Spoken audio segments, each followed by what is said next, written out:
सभी साथियों को नमस्कार और सभी का मैं आर्य स्टडी पॉइंट पे बहुत-बहुत स्वागत और अभिनंदन करता हूँ।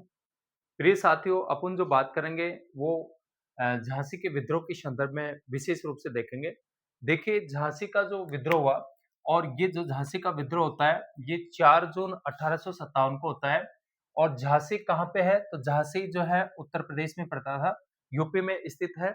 इसके अलावा यहाँ के शासक हुआ करते थे गंगाधर राव। झांसी के जो शासक थे, वो गंगाधर राव थे और इनकी जो पत्नी थी, वो रानी लक्ष्मीबाई थी। लक्ष्मीबाई को इतिहास में जो है महल परी के नाम से भी जाना जाता है। ध्यान रखना कि रानी लक्ष्मीबाई को इतिहास में महल परी के नाम से भी जाना जाता है। आप मुझे कमेंट करके बताना कि रानी लक्ष्मीबाई को और किस नाम से जाना जाता है। इसके अलावा रानी जो लक्ष्मीबाई थी, इनके जो बचपन का नाम था, बचपन का नाम मनु और जो है मनुकर्णिका भी जो है रानी लक्ष्मीबाई के बचपन के नाम थे।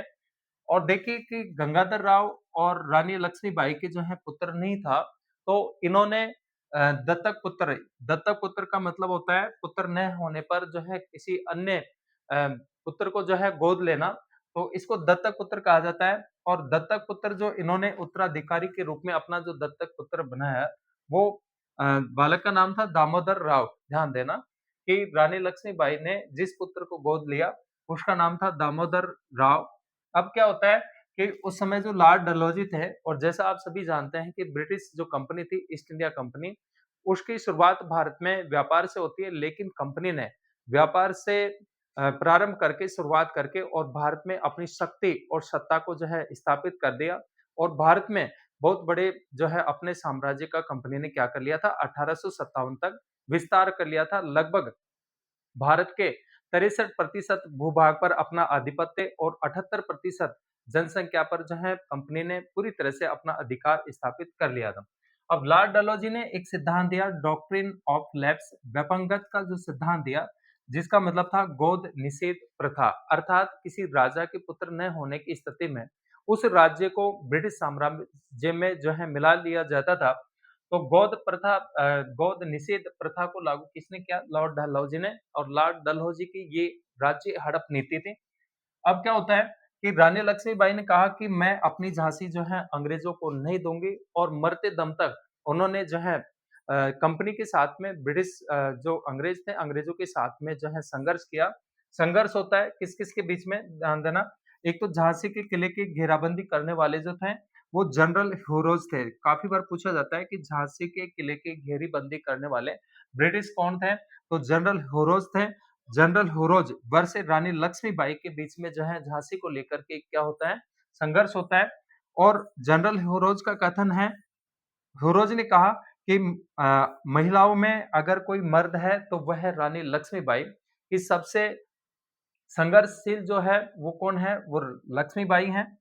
18 जून 1858 को ग्वालियर के पास कोटा की सराय में ब्रिटिश सेना से लड़ते रानी लक्ष्मीबाई जो है वीर गति को प्राप्त होती हैं। फिर से देखिए झांसी का विद्रोह, और झांसी का जो विद्रोह होता है वो 4 जून 1857 को होता है। झांसी कहाँ पे है? तो झांसी जो है उत्तर प्रदेश में है। यहाँ के शासक हुआ करते थे कौन थे? गंगाधर राव। और इनकी जो पत्नी थी वो रानी लक्ष्मीबाई थी। रानी लक्ष्मीबाई को इतिहास में जो है महल परी के नाम से भी जाना जाता है। किसके नाम से जाना जाता है? महल परी के नाम से भी जाना जाता है। रानी लक्ष्मीबाई के बचपन के नाम की अपन बात करें तो इनका जो बचपन का नाम था मनु था। इसके अलावा मनुकर्णिका भी जो है इनको कहा जाता था।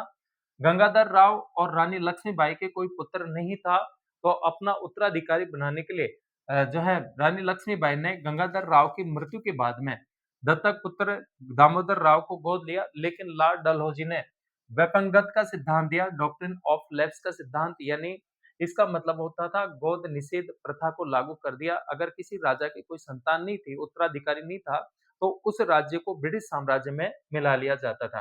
रानी लक्ष्मीबाई ने कहा कि मैं अपनी झांसी अंग्रेजों को नहीं दूंगी। संघर्ष होता है रानी लक्ष्मीबाई और जनरल ह्यूरोज के बीच में।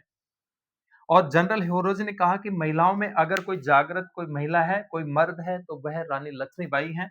18 जून 1858 को ग्वालियर के पास कोटा की सराय में ब्रिटिश सेना से लड़ते-लड़ते जो है रानी लक्ष्मीबाई जो है वीरगति को प्राप्त हुई। जानकारी अच्छी लगी होगी, इस बात की उम्मीद करता हूँ।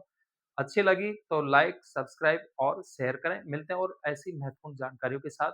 तब तक सभी साथियों और विद्यार्थियों का बहुत-बहुत धन्यवाद।